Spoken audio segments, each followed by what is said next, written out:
Ms. Harden drops a bombshell right from the start, asserting that despite Mr. Nelson's steadfast denial, he's the father of their 2-month-old daughter, Sophia. She's not just here for drama. She wants Mr. Nelson to step up and help raise their daughter once his paternity is confirmed. This explosive beginning sets the stage for a saga of denial and confrontation. Stick around, because the emotional fireworks are just getting started. You say, due to a misunderstanding, he is now denying your 2-month-old daughter, Sophia Nelson. You are certain he is the father, and once proven, you want his help raising your daughter. Mr. Nelson, you refuse to lift a finger for a child that isn't yours. You say you are 1000% certain you are not Sophia's biological father and claim that you know who is. You won't believe what's coming next. In a tear-jerking twist, Ms. Harden pours her heart out, revealing her deep-seated loneliness due to losing her family members. She explains how Mr. Nelson became her rock during these tough times, which led her to seek more than just friendship. This poignant confession adds layers to her motives and paints a picture of her emotional state. The story takes an even deeper dive into drama in the next scene. Get ready for more jaw-dropping revelations.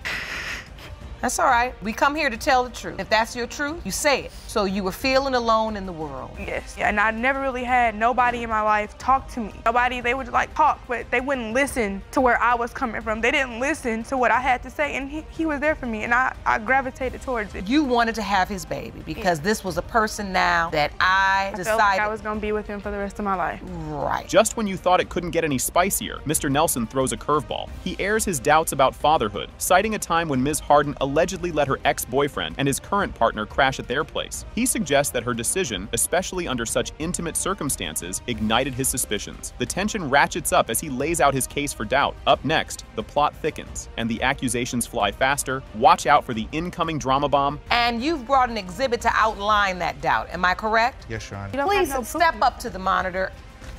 Okay, Your Honor. It all started, we went back to Arkansas, got our own place together. Her ex-boyfriend, John, and his baby mother, which is Rachel, at the time, didn't have nowhere to go, so they wanted to come stay with us. But that being her ex-boyfriend, I thought it was disrespectful. And the plot thickens. In a scene straight out of a soap opera, Mr. Nelson stumbles upon incriminating texts on Ms. Harden's phone, fueling his doubts even further. The timing of her pregnancy announcement suspiciously aligns with when he had temporarily exited stage left due to his suspicions. This crucial moment ties directly back to the paternity dispute, thickening the plot considerably. Hold on tight, because what happens next is a doozy. Eventually, they left. I came back. Everything was cool. I thought, everything's fine. I wasn't, suspecting none because I had no proof until I went through her phone. And I found text messages of John texting her, "Hey, baby, you want some more? How you doing?" What? Yeah. You want some more? She denied it. 3 weeks later, found out she pregnant. And then 3 weeks after that, Went to the doctor. The doctor said she was 2 months pregnant. Wait for the plot twist. The courtroom heats up as Ms. Harden's ex-boyfriend steps into the scene, throwing another layer of chaos into the mix. He outright denies being the father, which contradicts earlier insinuations and adds a delicious layer of confusion to the paternity mystery. This twist turns the case on its head, setting the stage for an even more dramatic unfolding. Prepare yourself, because the judge is about to drop some serious wisdom. Ms. Harden's ex into the courtroom. Okay. I want to hear from Have you come up to the witness stand? you. Sir, please have a seat. Do you think you're Sophia's father? That's what I want to know. No, it's impossible. Yeah, now you don't. So why are you denying are they now? testifying you were on the phone saying, "What are we going to do about our baby? You know that's my baby." I never said that. They're both delusional. The judge is about to lay down the law. In a moment of courtroom clarity, Judge Lake delivers a compelling monologue about the consequences of reckless relationships, especially when they lead to parenthood. Her powerful words serve as a moral climax to the episode, urging everyone to consider the impact of their actions. Just when you think you've seen it all, the final reveal is ready to take center stage. Are you ready for the big reveal? Sex is not a board game. It's not like Monopoly where it's better if you play with more people. It just gets messier. And at the end of the day, y'all just all up here arguing. That's not really how it works. And listen, if that's what you want to do, that's your business, but protect yourself. Because how dare you bring an innocent baby into this nightmare? And now, for the grand finale, the DNA results are in. The biological father is Mr. Nelson. You are the biological father. This is where the drama hits the fan. Mr. Singleton explains his doubts about paternity after his wife, Ms. Gray, during an argument, revealed that he might not be the father of their 3-year-old daughter, Ariana. He expresses his turmoil and the condition that if Ariana is not his, the marriage is over. Buckle up, because this roller coaster is just getting started. During a heated argument, you claim she told you that you may not be the father of 3-year-old Ariana, and you've petitioned the court for a paternity test and declare if you learn the child is not yours, the marriage is over. Talk about a soap opera twist. Ms. Gray admits uncertainty about her daughter's paternity, but desires the test results to determine the future of their relationship. Her admission sets the stage for a dramatic exploration of trust and responsibility within the marriage. The plot thickens in just a moment, so stay tuned. You admit you do not know for sure if your husband is your daughter's biological father. You also desperately want today's results if you and your husband can have a future together. And the plot thickens. The conversation heats up as Mr. Singleton accuses Ms. Gray of infidelity, with her ex-partner immediately following their argument, which she refutes by clarifying the timeline of their relationship and the separations involved. Get ready, because the next scene adds a whole new level of intrigue. No, actually, you cheated on me, and that's the reason why I cheated. I cheated. With my ex. Yes, you went to your ex immediately. No, we wasn't together, so it's not called cheating. We weren't together. She claims to not be cheating, but what I'm saying is that we had an argument. She immediately went to it. Like, there was no question of it. I went through your phone records, and I found talking to females 3 o'clock in the morning. You can cut the tension with a knife here. Ms. Gray reveals during a phone conversation about her pregnancy that the child might not belong to Mr. Singleton. This disclosure shocks him and adds a complex layer to their already strained relationship. The story takes another wild turn next, so don't go anywhere. I told him, I said I was with my ex, and it's a possibility she may not. Laid it all on the table. Oh, no. You didn't say it was no. You said I had sex with my ex. We did not use protection. I'm telling you, it's not yours. I don't want you around. I wanted something new. Name the baby after so now you are admitting that what he's saying is true.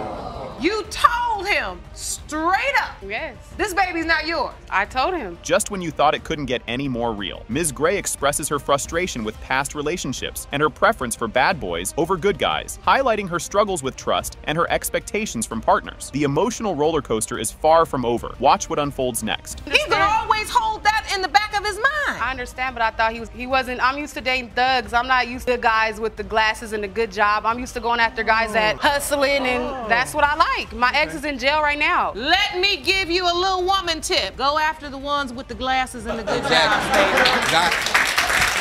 After telling you the baby was not yours, she had to have told you that the baby was yours. Exactly. Can you believe this? As the case progresses, both parties argue over past infidelities and their implications for their relationship and parenting responsibilities. The dialogue underscores the deep-seated issues of trust and betrayal between them. Things are about to get even juicier, so stick around. You know what I'm saying? The only place in her face where she looks like me is right here on her eyebrows. Well, I'm glad you looked up, found the answer, so that you can understand that children come in all colors.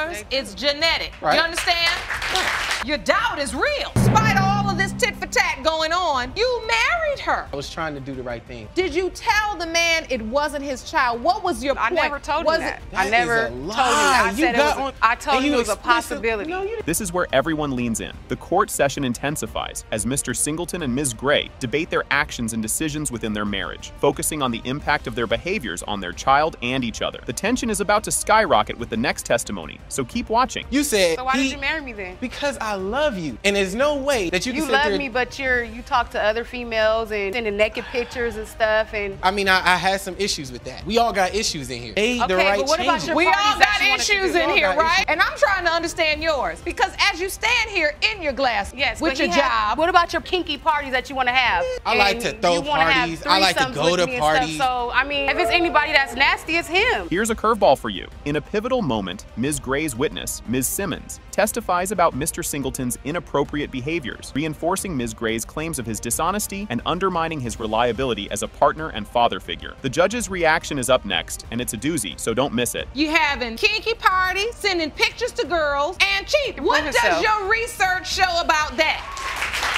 I mean, that's a valid point. But what I'm saying I is, make those sometimes. I took the time to make vows. I put the ring on, okay? You also took the time to talk to other females and be permissive. Yeah, but what I'm saying is once I put this on. So you can't look at me. Since you put a ring on Ms. Gray's finger, have you cheated? In what sense of the word? This is where the judge lays down the law, no holds barred. The judge admonishes both Mr. Singleton and Ms. Gray for their actions, emphasizing the repercussions on their daughter who is caught in the middle of their conflicts. This lecture from the judge serves as a moral centerpiece of the episode, stressing responsibility and the welfare of the child. The air is thick with anticipation, leading up to the big reveal. Yes, you had something to say? Address the court and say that if this is not my baby, this ring right here don't mean nothing.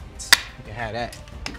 Mr. Singleton, that was dramatic. However, you married this woman knowing that this child may not be yours. And you now he wants a way married her. out. So Now, this will I get back a ring? if this child isn't yours, you want out. Are you stopping to think about the child and the fact that you may be the person? Grab your popcorn. Here comes the big moment. The DNA test results are revealed. When it comes to baby Ariana Wallace, Mr. Singleton, you are not her father.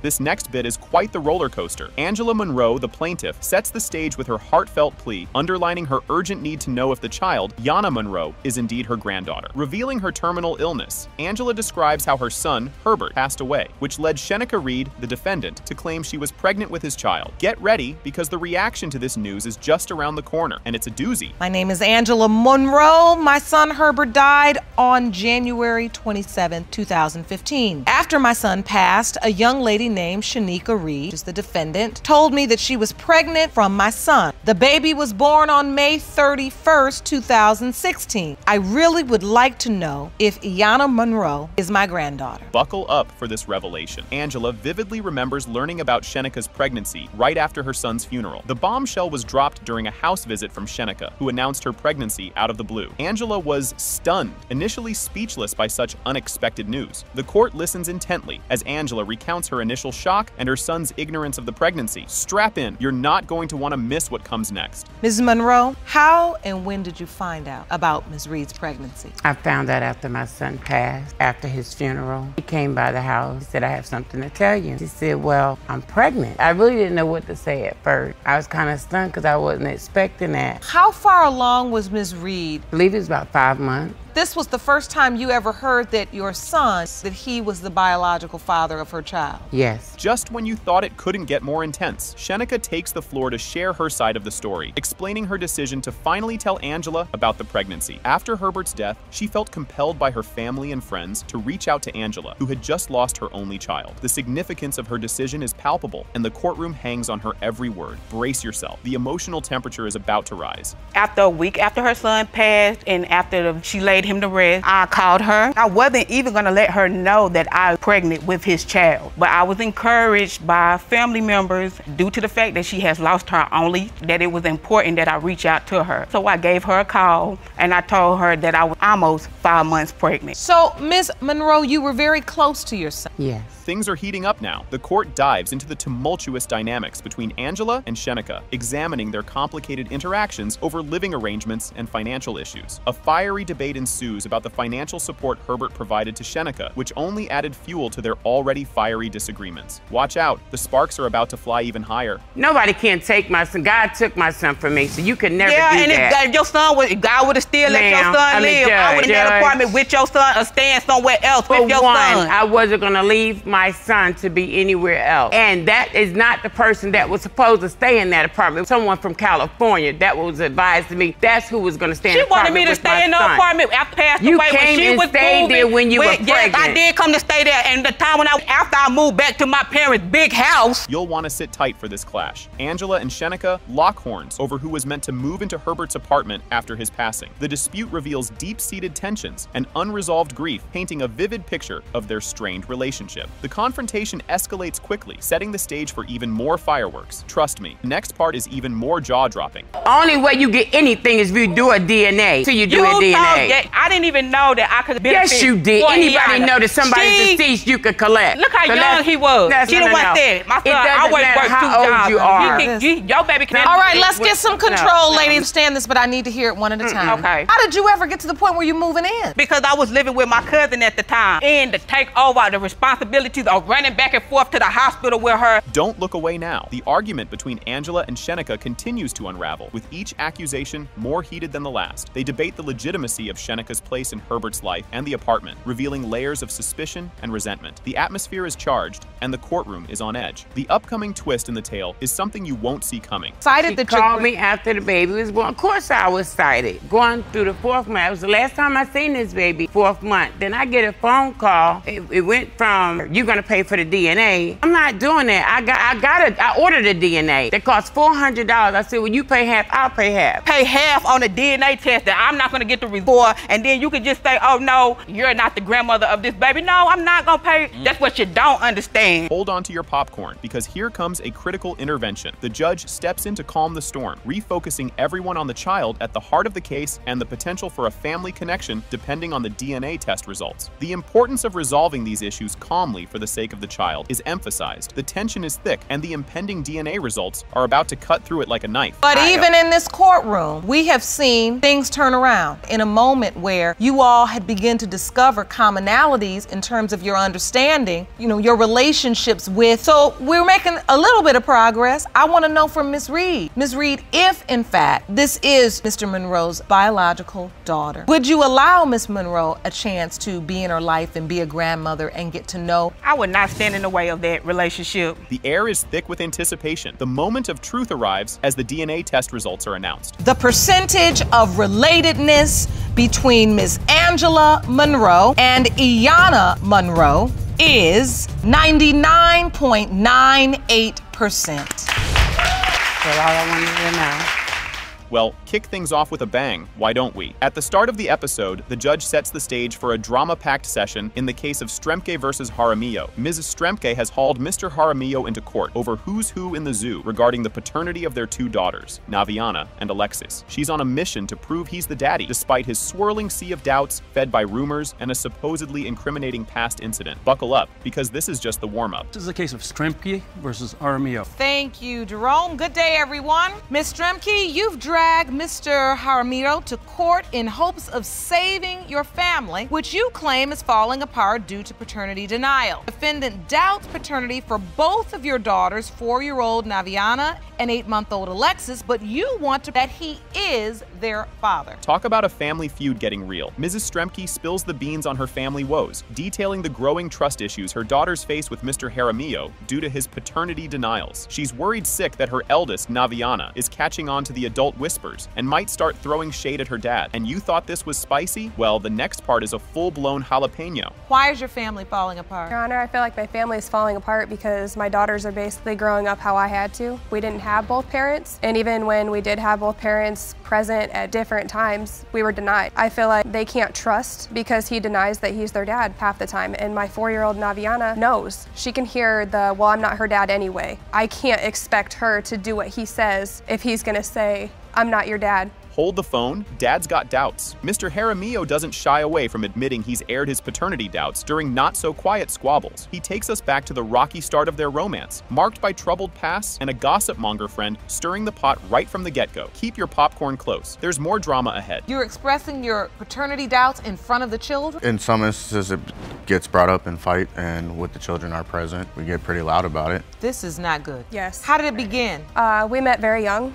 I was 13. We met in a lockup facility we were both staying at. We had no choice. We didn't have good childhoods at all, so we had to stay there. I see it now, and I don't want it to go down that road to where they have to go through what we did. Just when you thought it couldn't get soapier, the plot thickens as they delve into the backstory of Naviana's conception. Ms. Stremke maps out a timeline sprinkled with potential daddy candidates that overlapped just before Mr. Jaramillo re-entered the picture. The chat turns to a he said she said saga, fueled by a rumor mill on overdrive. And just when you think you've seen it all, there's a twist in the tale coming right up. When you got pregnant with the oldest daughter, Naviana, what was the issue surrounding her paternity? I had just gotten out of a relationship with my sons and had moved back to Iowa. Well, I ended up where I had slept with another man. And this is before me and Mr. Jaramillo had gotten together. But it was very, very shortly after that we got together that I found out I was pregnant after we had first slept together, and he got a phone call from a girl that I had went to school with, tell him that I was sleeping with multiple men. Ever heard of too many cooks in the kitchen? In a plot twist that reads like a reality TV show, they hash out the messy details surrounding the conception of their younger daughter, Alexis. This includes a dicey threesome that throws even more doubt into who the real father might be. The emotional stakes are sky high as they reflect on their roller coaster decisions affecting their kids' lives. Strap in, folks. This roller coaster's about to plunge. So you're in this household. Questions of paternity are flying all over but you're trying to make it work, or what are you doing? That's the part that is the hardest for me to believe, because I was done having kids. After I had a boy and I had a girl, I didn't want any more. Why push my luck? I have a boy, a girl, they're both amazing kids. And there was a point in time where the whole paternity of Naviana was not brought up, and he was practically begging me for another child because he wanted to try to have a boy. Get ready for the grand finale. As the judge whips out the DNA test results, the tension could be cut with a knife. Drum roll, please. It has been determined by this court. Mr. Jaramillo, you are the father.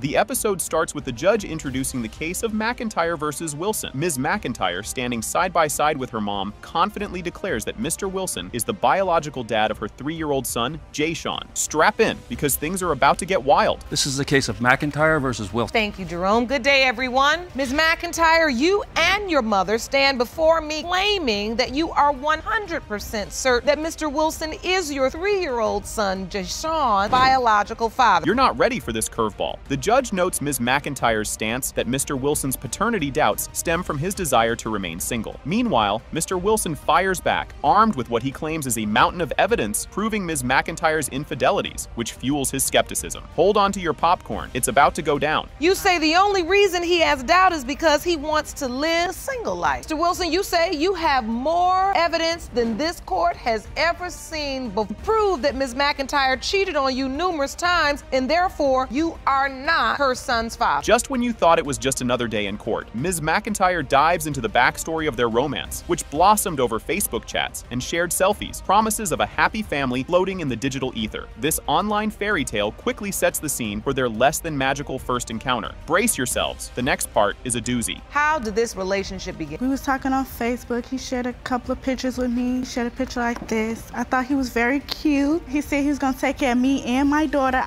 You had never met? No, we never met before. So we finally wanted to meet up. He got off the bus, I seen this. He catfished me. I did not expect this getting off the bus, no. I wanted him to go back. This is where the plot thickens. Ms. McIntyre talks about the shock of their first face-to-face meeting, labeling it a classic catfish moment as Mr. Wilson didn't quite match up to his profile pics. This mismatch between expectation and reality throws a wrench into their budding relationship. What happens next? You guessed it, more twists. Bring up that other picture. From this picture to this picture, no, I did not. I'm like, what happened? Like, I wanted to see this, but I got this. Is it a totally different picture, or is it just good angles? It's good angles. What can I show or you? something, I don't know. Did you try to catfish her, Mr. Wilson? Lies. Grab your seats, folks. Amidst a fiery exchange, Mr. Wilson ambiguously concedes he might be Jay-Sean's father, although his doubts linger due to Ms. McIntyre's supposed escapades. As the tension builds, prepare for the next revelation. It's a real jaw-dropper. You saw what you saw. You felt to go with what you wanted to see. Okay.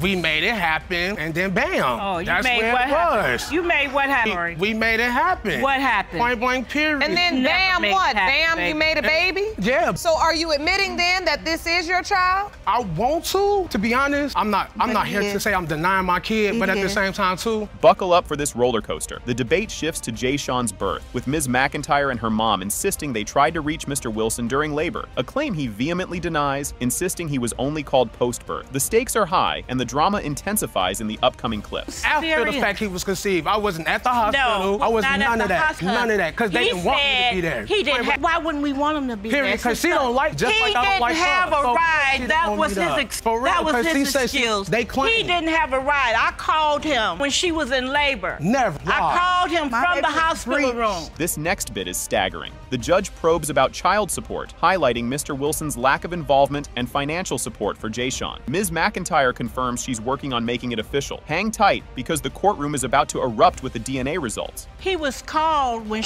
I wasn't in so much pain, and we were sitting in the room, okay? When her pain subsided, at that day. When her pain subsided, then she said, Ma, we gotta call Mr. Wilson. And you did? Yes, she did, and she talked to him, but I was in the same room. And you remember this conversation? Yes, I do. Miss McIntyre, so you're saying he's incorrect when he says he wasn't even notified? He was notified the day she was notified, the day she went in labor. This part is a game changer. Mr. Wilson alleges he's got texts proving Ms. McIntyre was seeing other people during their time together. He believes these messages justify his doubts about fatherhood. The courtroom's atmosphere is electric as the DNA results loom. It's almost time for the big reveal. Why do you doubt Jay Sean is your biological? Because I have got texts, family members, people getting their feelings, and that's what I love about people, because people getting their feelings get mad. That's when two stories come out. What are the stories? Supposedly, I got texts that somebody that I personally knew face to face was messing around with Miss McIntyre around the same time I was messing around with Miss McIntyre. So do you have that proof here? Again, hold on, not only that. Do you have that proof here? No. You'll want to hear this. At the climax, the judge announces that DNA tests. Mr. Wilson, you are his father. Told you. Told you. I needed to know. You ought to be ashamed. I needed to know that. I needed to know that. Can you feel the tension in the air? The courtroom is buzzing as siblings Mr. Razor and Mr. Hunt bring their parents to court, demanding a paternity test after a bombshell was dropped during a recent family spat. They argue that they overheard their parents during an argument, revealing that Mr. Jacobs might not actually be their biological father. This shocking revelation has thrown their whole family into a whirlwind of doubt and confusion. Just when you thought family dinners were drama enough, wait till you see what's up next. You and your brother, Mr. Hunt, are suing your mother and your father for paternity test. You say in the heat of the moment they inadvertently revealed that it was possible your dad, Mr. Jacobs, is not biological father. Talk about a plot twist. Ms. Razor takes the stand to recount the explosive argument that blew the lid off this family secret. She explains how her mother, Ms. Ham, blurted out in anger something that wasn't supposed to be taken literally, suggesting it was all said in the spur of the moment. The stakes are high and the courtroom hangs on every word. But hold on, it gets even juicier from here. The kitchen saying, those ain't my kids anyway, so I was doing you a favor and left out the door. Your mother made a comment that really didn't sit too well with me, and it hurt me. You know I was just mad. You know I was mad. I just was just mad. You won't believe your ears. Mr. Hunt steps in to add his side of the story, having also overheard the fateful argument while he was in the middle of a video game session. The news hit him like a ton of bricks, suddenly turning an ordinary gaming night into a real-life drama episode. This revelation shows just how unexpected this family crisis was, bursting into what was a chill evening. The saga continues, and trust me, you don't want to miss what comes next. Playing video games with my friends, I overheard what he said, and it messed me up. And when he walked out the house, I was sitting in. This as well? Yes, I did. Me and my friends, actually. And I was just sitting there like, whoa. We was having a get-together. Everybody was at the house. Yes, I did, Your Honor, but I don't believe my children heard the whole comment. Now hear this response. Mr. Jacobs is grilled about his earlier statement, and Ms. Razor challenges him directly, demanding to know why he would say such a thing if it weren't true. The court dives deep into the emotional turmoil this statement has caused, stirring up a family storm that's hard to calm. Buckle up, because the emotional roller coaster is about to take another wild turn. It had me so stressed out, Your Honor, where I went Facebook and I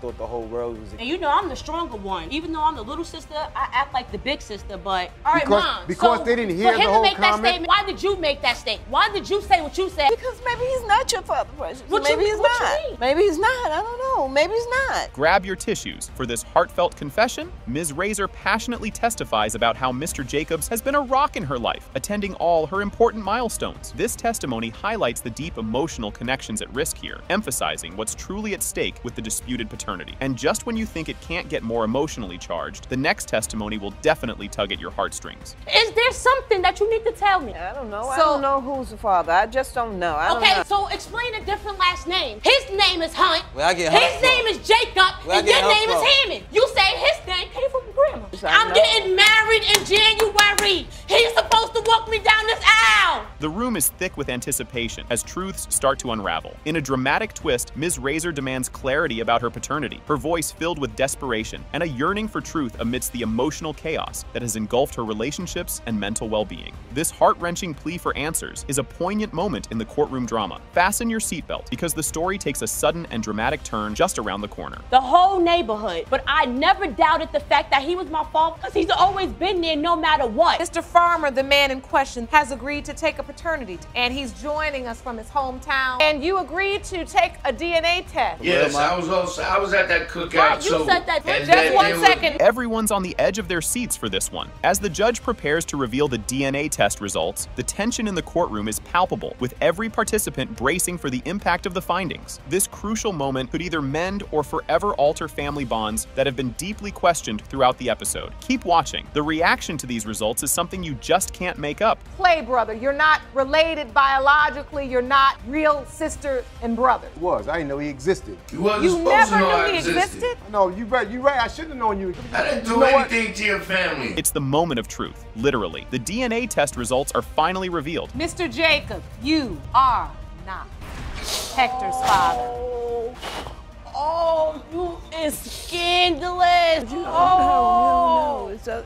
Can you handle what's coming up? Miss Manning drags Mr. Haynes to court to clear up the paternity mess of her 4-year-old Zoe. Initially, Manning was all, "You're the dad" to Haynes, but now she's flipped the script. As they hash it out in court, Mr. Haynes is adamant that Zoe is his kid, suggesting Manning's change of heart has to do with another dude now in the picture. You won't believe the curveballs in the next segment. You have brought Ms. Manning to court today to prove that you are the father of her 4-year-old daughter, Zoe. You say Ms. Manning initially told you that you were Zoe's dad, but now is claiming you are not her father. You previously appeared in this court with another man claiming to be Zoe's father. I know Zoe's my child.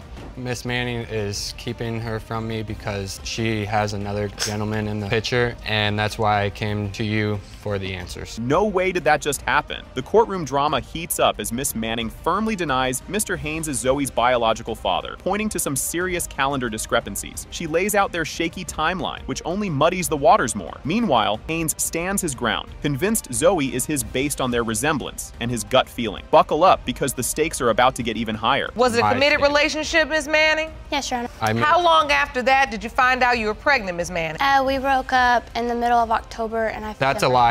We actually broke up in November of 2013. And you know that for certain? Yes. Because? It was actually at one of my friends. She just gave birth, and we were both at the hospital, and we were dating at that time. This roller coaster isn't slowing down. The spat gets juicier as Manning admits she sent Haynes a pic of Zoe, which got him thinking he might actually be the dad. Despite her steadfast claim of multiple potential daddies, the timing and nature of their past relationship spark more fiery debate. Keep watching. The next chapter of this saga is just around the corner, and it's a doozy. So that made you immediately think, this is my daughter, too? Yes. So you say he asked for the picture, Ms. Manning. You all were just having conversation, or he just reached out to you out of the blue and said, I want to see a picture of Zoe? I reached out to him. And what did you say? I had a baby, and it's a possibility she's yours. And so he said, send me a picture, and that's what you sent. I've never told him he was the father, and I've never told him he wasn't the father. It's always been, there's a possibility. Are you keeping up with this chaos? Dive deeper into the tangled history and explosive exchanges between Miss Manning and Mr. Haynes. They revisit past messages and the emotional havoc wrought by this paternity circus. The court works overtime trying to piece together the fractured details of their connection and the real story behind the paternity claim. The next turn in this tale is just moments away, and it's a real jaw-dropper. Have you tried tried to be a father at all to Zoe, Mr. Haynes? Have you been a part of her life? I have tried to reach out to her. I have talked to her once. When I did talk to her, Miss Manny told me not to mention that I was the father. She just told me to keep, I'm a family friend of the family, so. And how old was she when you talked? Probably going to say around 2, because for the longest time, I was not the father. You thought it was intense before? Check this out. Mr. Haynes opens up about how this paternity uncertainty has turned his life upside down, expressing frustration over the never-ending drama and his longing for the truth. Manning counters, questioning the certainty of his claims and suggesting their emotional entanglements have clouded the truth. The air is thick with tension, and the next revelation is set to explode. You are the father, you are not the father. Yes. She's doing this. What's her motive? She likes to play mind games. She don't know who the actual real father is. You can step back to your podium. Ms. Manning, what is your relationship with the other possible father? Rights to Zoe. I have full custody. Does he believe he's her biological father? When I gave birth to her, he signed a paper that said he believed Zoe was his child. This moment is pivotal. Don't blink or you'll miss it. As the verdict looms, the courtroom scrutinizes how the paternity results might reshape Zoe's future. Both parents spill their hopes and fears, painting a vivid picture of the emotional stakes at play. The judge is ready to drop the DNA bombshell, a revelation that promises to shake everyone involved. Despite what your gut says to you, you hope Mr. Haynes is her biological father? Yes. What are your hopes, Mr. Haynes? I just want to find out the truth because it's been almost 4 years of going back and forth that I'm the father. So I just want the proof. And you want to be her father? Yes. It has been determined by this court. Mr. Haynes, you are not the father. Grab your popcorn. The drama unfolds. Ms. Mellerson takes the stand with a heart heavy with uncertainty, revealing a tangled web of potential paternity involving 2 possible dads for her 11-month-old daughter, Chelsea. She drops the bombshell that initially Mr. Williams was told he wasn't the father, but plot twist, now she claims he might be. This spicy revelation sets the courtroom abuzz with anticipation. Just when you think you've seen it all, the next statement adds another layer. You can't make this stuff up. In a riveting turn of events, Ms. Mellerson confesses to playing musical chairs with her affections, cheating on Mr. Merritt with Mr. Williams. She spills the beans about their complex entanglements, while Mr. Williams is quick to clarify that their bond was all about the physical, dismissing any notions of a romantic saga. With a brisk, it was just a hookup, but keep your eyes peeled. The thermostat in the room is my house. Buckle up for a bumpy ride. Amidst the roller coaster of testimonies, Mr. Williams admits to the casual fling, emphasizing that romance wasn't in the cards, just the birds and the bees. The judge chimes in, reminding everyone that it only takes one tango to start a family, to which the audience responds with applause. Hang tight, because this ride takes another wild turn in just a moment. That's why Just when you thought it couldn't get more heated, the courtroom becomes a verbal battlefield as Mr. Williams and Ms. Mellerson clash over the nature of their past encounters. The judge cuts through the noise, pointing out that it only takes one encounter to be in the running for fatherhood. Fasten your seatbelts, the emotional turbulence is about to increase. It only takes once, though. Right. And my point is that why he's here. You find out you're pregnant. Who do you tell? The first person I told was Mr. Williams. When I called him on the phone, that it was a possibility of my ex being my child's father. Telephone tag gone wrong. Ms. Mellerson details the saga of her ever-changing phone number, illustrating the communication chaos that ensued during her pregnancy. This lack of contact added a layer of complexity to the already muddled paternity question. Watch out, the next revelation might just be a game changer. When she called Did you change your number after you told him you're pregnant? I just changed my number. I change my number at least every 6 months. And inspire and motivate you all, child, so that she's not standing where you standing right now. Well, I ain't never had a father. A glimmer of hope amid the chaos. Mr. Merritt shares his heartfelt desire to be a father, regardless of the genetic link, reflecting a touching commitment that transcends the court's drama. Ms. Mellerson sees a resemblance between Chelsea and Mr. Merritt, adding a sweet note to the sour proceedings. But hold on, the moment of truth is rapidly approaching. Cue the dramatic music. The results are in. And Mr. Williams, you are not the father. Mr. Merritt, you are not the father. Miss Smith and her father, Mr. Wooten, are stepping into the legal ring to prove that Ms. Backus is not Mr. Wooten's biological daughter. Miss Smith asserts that her father is facing severe financial difficulties due to garnished wages for child support payments totaling over $92,000 for a child he believes is not his. This garnishment threatens his financial stability. As the drama unfolds, you won't believe what comes next. You and your father, Mr. Wooten, are suing to prove Ms. Back is not his biological daughter. You say your dad owes more than $92,000 in back child support for a child who isn't his and is on the verge of losing everything because his income is being garnished by 50% each month to pay off that debt. The plot thickens with Ms. Backus's bold claim. She insists that Mr. Wooten is indeed her father and expects a DNA test to back her up. She demands an apology from Miss Smith and the rest of Mr. Wooten's family for the mistreatment and doubts they have cast upon her relationship with her father. Strap in, what's coming will definitely stir the pot. Say that Mr. Wooten is your father, and when the results prove you right, you demand Miss Smith and the rest of your father's family apologize for treating you so poorly. How do you think Ms. Backus has ruined your father's life? Primarily through the actions of her mother by being very deceitful with my father from the very beginning of their relationship. Here comes a curveball in the narrative. Ms. Smith elaborates on the financial and emotional toll the child support claims have taken on her father. Since Mr. Wooten's Social Security payments began, the government has garnished 50% of his income, causing the debt to accrue to over $92,600. Ms. Backus counters by expressing her emotional distress during medical tests in her childhood, feeling abandoned by Mr. Wooten. Hang tight. The next part of their story will add even more twists. Up until the point that they started garnishing his way, it was going into arrears, drawing interest, and now is over $92,606.06. Then he should have showed up when I showed up and when they took blood from me just to have the test. He should have showed up for the test and we wouldn't be here today. Ms. Backus is saying they drew blood? Yes, ma'am. I was a young girl when my mama finally decided to have child support papers on him. Get ready for some eyebrow-raising doubts. Mr. Wooten expresses doubts about his paternity of Ms. Backus, discussing inconsistencies in the timeline of his relationship with Ms. Backus's mother. He suspects financial motives might have influenced her claims, especially since she requested financial help early in their relationship. The revelations in the upcoming segment are about to turn the heat up. I think about 2 months after we've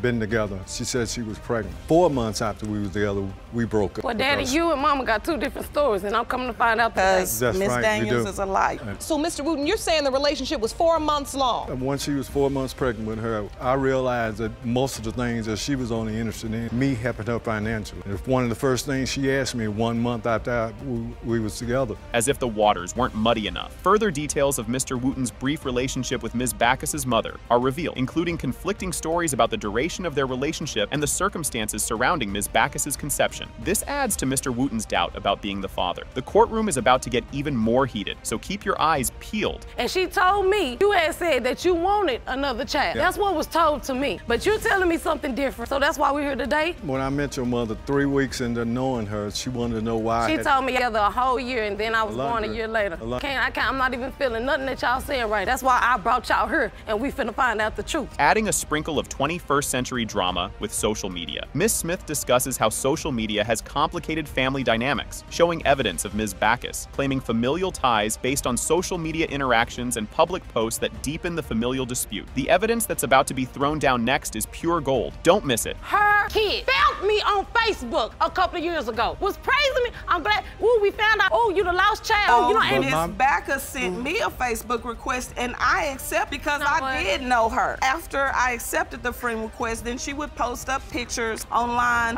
Don't me and my sister look just alike? No, we do not. We don't look alike. Yes. That's a picture at my granny's funeral. And it says, gotta love your siblings. Emotions are hitting the ceiling. As tensions rise, Ms. Backus and her family members make emotional appeals about their relationships and past interactions. Accusations of deceit and misunderstanding are thrown between family members, highlighting the deep emotional and social complexities involved in the case. The next moment is going to drop some serious bombshells. Brace yourselves. I am holding up a birth certificate. True enough, my mama was wrong for handwriting it in because he was not there when I was born. He came later. She wrote it in because she know who her baby daddy is. One thing my mama let me see this evidence. This is your birth certificate? That was my birth certificate. But when I filed for my new one, it came up blank on his name. That means she wrote it in. Yeah, my mama probably look crazy for making a crazy move, but she know who her father is.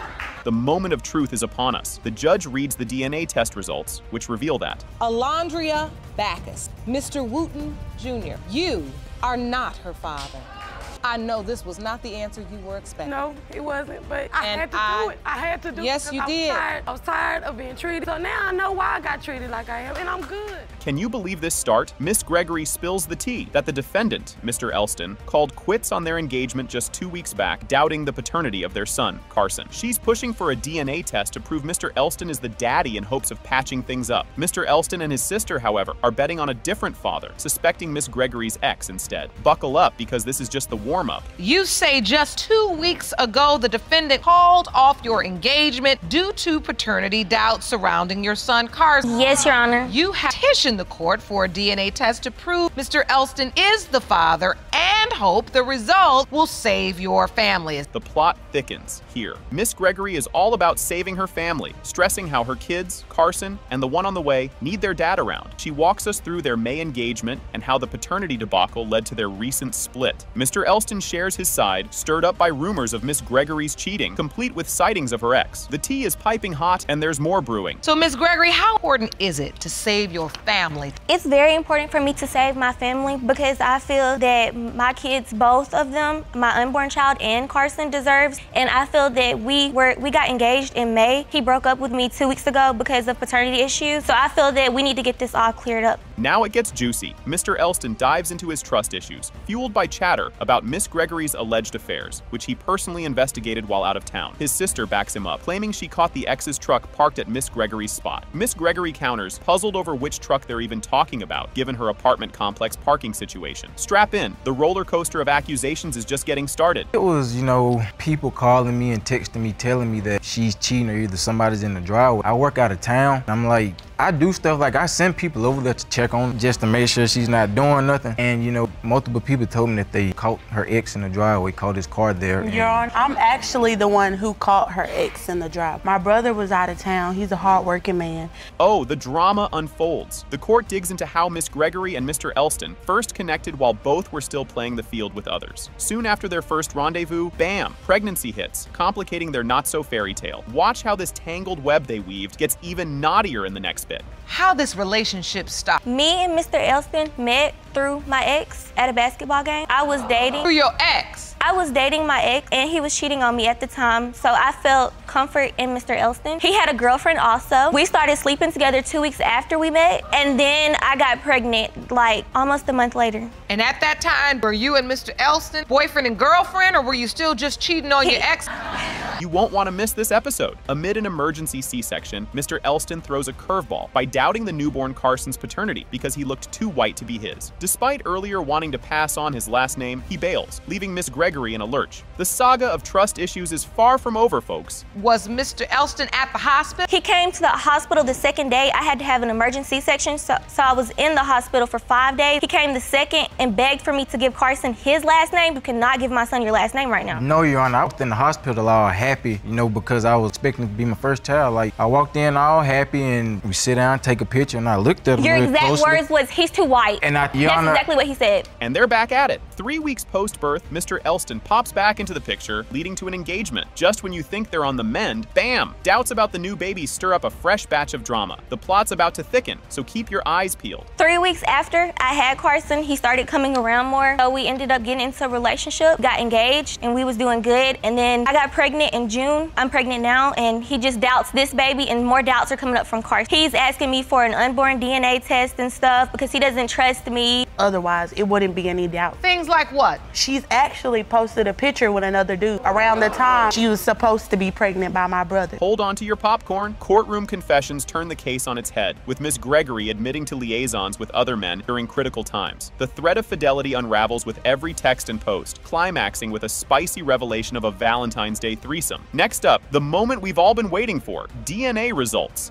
The friend says, have you talked to Carly today? You say, no, why? Friend says she has some guy over here with her in the living room. You text back, are they hugged up or anything? And she texts back, yes. Was this the ex that she saw you hugged up with? Yes, Your Honor. And she posted a picture on her ex's birthday in March. Everybody have sex on somebody's birthday, so I'm not gonna sleep together. Brace yourself for the big reveal. The DNA verdict drops like a bomb.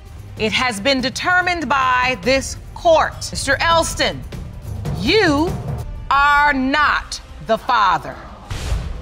I'm sorry, Mr. Elston, you are not Carson's biological father. Buckle up, folks, here we go. Judge Lake begins with a heavy dose of reality, summarizing Ms. Rayford's claim. After Mr. Freeman convinced her to have his child, he abruptly ditched her to return to his fiancée and started denying the paternity of her 8-month-old son, Terry. What's Mr. Freeman's side of the story? Let's find out. You say that after begging you to have his child, Mr. Freeman abruptly left your relationship, returned to his fiancée, and started denying your baby. Yes, it is. Just when you think you've heard it all, Ms. Rayford confirms the messy situation. Mr. Freeman counters, dismissing Ms. Rayford as just a brief fling and accuses her of playing the field, adamant that there's no chance he could be Terry's father due to her liaisons with other men during their time together. The plot thickens. What will the judge say to that? You say Ms. Rayford was nothing more than a who is now obsessed with you and your fiancée, Ms. Triplett. You claim that during your brief time, Rayford, she was sleeping with multiple men, and there is no way you are her son's father. Correct, Your Honor. You won't believe your ears. Things heat up as the conversation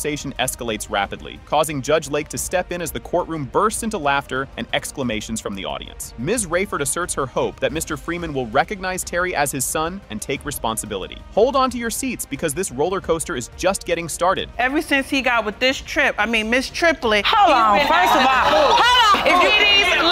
Ladies. All right, I'm awake now. That erupted from 0 to 100 in less than 1 second. Let's bring it down a notch. I just want the world to know today that this is his son, so he can step up and be the man he needs for his first child, his son, Terry, Michelle, and the name needs to be changed to Freeman. Can this get any more intense? Ms. Rayford makes a heartfelt plea for Mr. Freeman to connect with his son, highlighting Terry's lovable nature and Mr. Freeman's responsibility as a father. Meanwhile, Mr. Freeman continues to deny paternity, highlighting his reluctance to accept responsibility. Just wait till you see what's next. More fireworks ahead. This woman dictates to you about be there for your son. You like to clown? Your son will love it. He loves to laugh and play. Play with him and not me. He knows he's a father. It's not an issue of paternity. It's an issue of him being responsible. As the tension soars, Judge Lake shows some heart. She allows Ms. Rayford to express her frustration, offering a sympathetic ear to her plight. Ms. Rayford's anguish is evident as she insists on Mr. Freeman's paternity, despite his persistent denials and minimal involvement in Terry's life. Fasten your seatbelts. The courtroom's about to explode. Why you're upset, and I'm letting you kind of scream it out because I can see how frustrated you are. I am. I really am. I want to hear from Mr. Freeman. Being irresponsible to this child, is this because you do not believe Terry is your biological son? I don't believe he's my son. I tried multiple times to come to Trina's house and stuff. I brought things for the child, you know what I'm saying? And she's neglecting me. I don't need your stuff. Hold the phone. Here's where it gets wild. The debate over Mr. Freeman's occasional contributions to Terry's upbringing sparks a fiery exchange between Ms. Rayford and Ms. Triplett, filled with accusations of jealousy and dishonesty. Judge Lake has to jump in again. The next part, you guessed it, more bombshells. Oh, you jealous. You wish that was your son, huh? How can I be you jealous? wish that was son, huh? You Miss Rayford, how can I be jealous? Miss Rayford, focus on. The only thing I refused was on this particular day, he was saying that he had came by and he had bought a few items for the baby. So in your mind, when he brought those things, he was accepting Terry. He was for the baby. Yeah, he had been accepting Terry. He was there at the hospital. He said, yeah, he looks just like that. I acknowledge it's my son. Your Honor. Let's add a twist to the tale. Ms. Rayford details her complex relationship timeline with Mr. Freeman, recounting how they met through a dating site, navigated overlapping relationships, and the circumstances leading to Terry's conception. Claims both Mr. Freeman and Ms. Triplett dispute. Up next, the drama reaches new heights. We met in December on a dating site. It was New Year, and I wasn't expecting a baby and all these out of the situation. So I picked him up, and we hung out, brought in New Year's. We had a good time. I came from California to Memphis. When I came to Memphis, I met, and I probably should have went with the first, but he was the second one. Hang on, there's more to unpack. As Ms. Rayford stands firm on her pregnancy story, Mr. Freeman and Ms. Triplett cast doubt on the timeline and validity of her claims, adding layers of complexity to Terry's paternity saga amid their ongoing relationship issues and Mr. Freeman's dealings with both women. Brace yourselves. The revelations just keep coming. Your Honor, she was not pregnant before she went to California. Okay, stop. Now this is where it gets in. Were you with Mr. Freeman during the time that in February? Yes, ma'am. You all had started dating and having sex. Yes. Rayford, when you went to California, you were already pregnant. I never saw proof that she was pregnant. She never told you she was pregnant. Never told me. You think that was wild? Check this out. The DNA results are finally revealed. It has been determined by this court. Mr. Freeman, you are not. Keep hope alive, but you're wrong today. You are the father.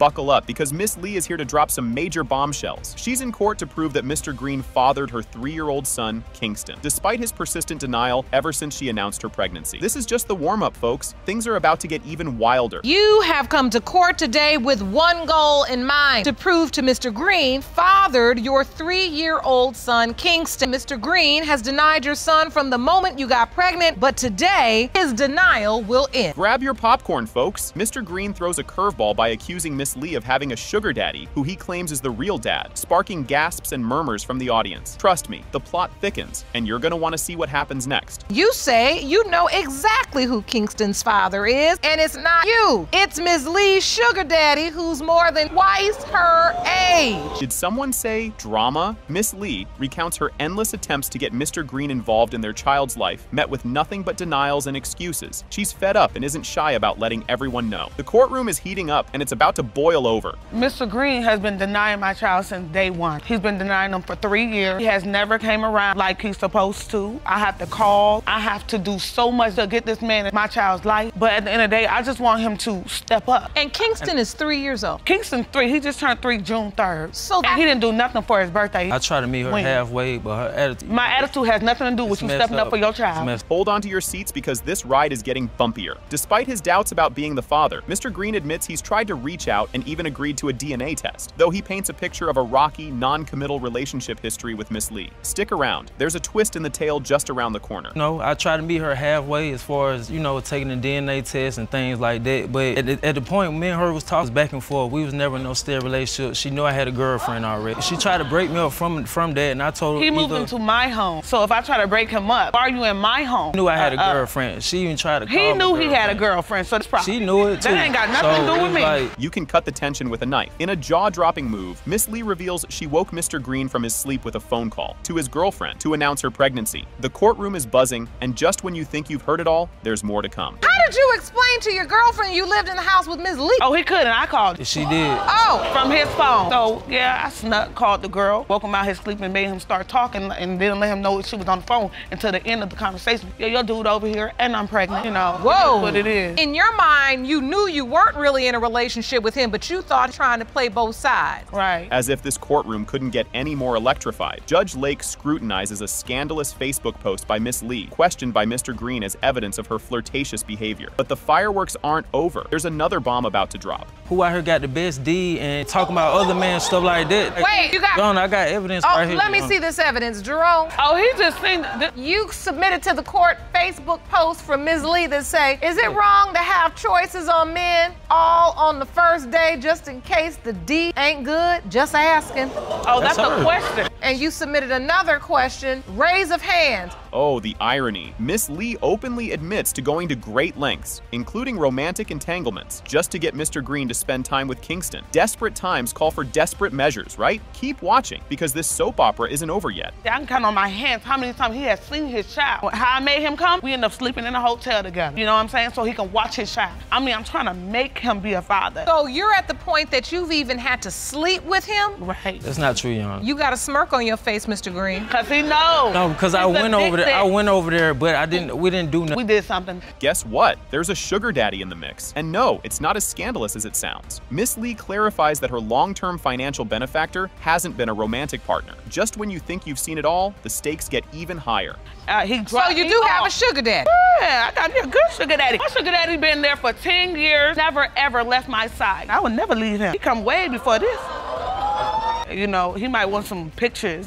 But pictures and something else is totally, sex and pictures are totally different. So yeah, I send pictures. Don't look away now. The back and forth over DNA testing continues with accusations flying faster than a speeding bullet. Both parties blame each other for stalling, making this legal tango more tangled by the minute. The climax is near, and it's doozy. Sounds like to me, I mean, you all doing a whole bunch of nothing. It doesn't take this long to get a DNA test. What he wanted me to do was pay. I felt like we both had him pay half, I pay half. But they ain't got But it just feels like, I mean, both of you all going back and forth. It's like a power play. Kingston wants some papa play. Yeah. He want a daddy. And here it is, the moment of truth everyone's been waiting for. Judge Lake delivers the DNA test results. It has been determined by this court. Mr. Green, you are the father. Told you! I told you! Look at him! Look at him!